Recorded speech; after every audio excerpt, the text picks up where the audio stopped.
দিনের ফার্স্ট মিল ব্রেকফাস্ট। আর আমরা সকলেই জানি ব্রেকফাস্ট সবসময় হেলদি খাওয়া উচিত। আর তার সাথে ব্রেকফাস্ট যদি হয় টেস্টি, তাহলে সারা দিন তো বেশ ভালোই যায়। তাই আজ হেলদি আর সাথে টেস্টি ব্রেকফাস্ট রেসিপি শেয়ার করে ফেলব।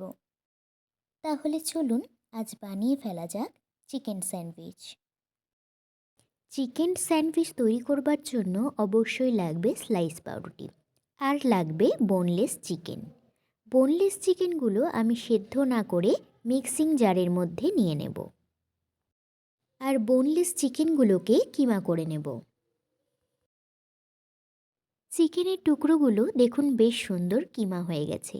এবার গ্যাসের মধ্যে চাপিয়ে দেব একটি ফ্রাইং প্যান, আর প্যান গরম হয়ে এলে তার মধ্যে 1 টেবিল চামচ সাদা তেল দিয়ে দেব। কয়েক সেকেন্ডের মধ্যেই তেল গরম হয়ে গেছে। এবার এর মধ্যে চিকেন কিমাগুলো দিয়ে দেব। এবার এর মধ্যে একদম অল্প পরিমাণে আদা রসুনের পেস্ট, 1 চামচ গোলমরিচের গুঁড়ো আর সামান্য পরিমাণে লবণ দিয়ে চিকেনের কিমা শ্যালো ফ্রাই করে নেব।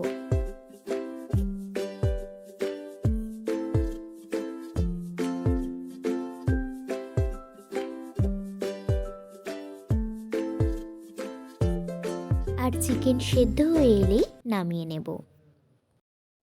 দেখুন স্যান্ডউইচের জন্য চিকেন কিমা শ্যালো ফ্রাই করে নিয়েছি। এবার হাত দিয়ে একটু ম্যাশ করে নেব। চিকেনের কিমাগুলো খুব একটা ভাজার প্রয়োজন নেই, যেহেতু কিমা করা তাই খুব কম সময়েই চিকেনগুলো সেদ্ধ হয়ে যাবে। এবার শ্যালো ফ্রাই করা চিকেনের মধ্যে দিয়ে দেব 2 টেবিল চামচ মেয়োনিজ, আর একদম অল্প পরিমাণে একটু টমেটো সস দেব। আমি খুব একটা টমেটো সস দিইনি, তবে আপনারা চাইলে এর থেকে বেশি টমেটো সসের ব্যবহার করতে পারেন। এবার 1 চামচ গোলমরিচের গুঁড়ো, কিছুটা চাট মশলা আর কিছুটা চিলি ফ্লেক্স দিয়ে দেব। তবে বাচ্চাদের দিলে চিলি ফ্লেক্স না দেওয়াই ভালো, যেহেতু অনেকটা পরিমাণে গোলমরিচের গুঁড়ো ব্যবহার করা হয়েছে। এরপর এর মধ্যে কিছুটা ধনেপাতা কুচি, কিছুটা শসা কুচি আর কিছুটা পেঁয়াজ কুচি দিয়ে দেব। আপনারা চাইলে নিজেদের পছন্দ অনুযায়ী ক্যাপসিকাম অথবা অন্যান্য সবজিও একটু শ্যালো ফ্রাই করে দিতে পারেন। আর একদম অল্প পরিমাণে একটু লবণ দিয়ে ভালোভাবে মিশিয়ে নেব।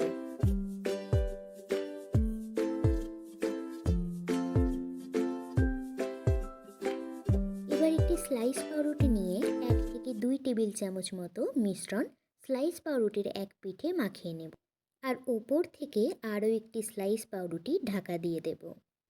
এবার ঠিক এইভাবেই বাকি স্যান্ডউইচগুলোকেও রেডি করে নেব। এরপর গ্যাসের মধ্যে একটি তাওয়া চাপিয়ে দিয়ে তাওয়া গরম করে নেব, আর তাওয়া গরম হয়ে এলেই তার মধ্যে দিয়ে দেব বাটার। এবার বাটার মেল্ট হয়ে এলেই রেডি করে রাখা স্যান্ডউইচগুলো তাওয়ার মধ্যে দিয়ে ভালোভাবে সেঁকে নেব, আর পাউরুটির ওপরে হালকা করে একটু বাটার লাগিয়ে দেব। স্যান্ডউইচের এক পিঠ কিন্তু সেঁকা হয়ে গেছে। এবার উল্টে দিয়ে অপর দিকও হালকা করে সেঁকে নামিয়ে নেব। আর ঠিক একই প্রসেসে বাকি স্যান্ডউইচগুলোকেও হালকা সেঁকে নামিয়ে নিলেই রেডি হয়ে যাবে আজকের হেলদি ব্রেকফাস্ট। তাহলে ব্রেকফাস্টের কথা মাথায় এলেই এইভাবে হেলদি চিকেন স্যান্ডউইচ বানিয়ে ফেলুন। আর নিত্য নতুন রান্নার রেসিপি পাওয়ার জন্য আমার চ্যানেলটিকে অবশ্যই সাবস্ক্রাইব করে ফেলুন। আর সকলেই ভালো থাকুন, সুস্থ থাকুন।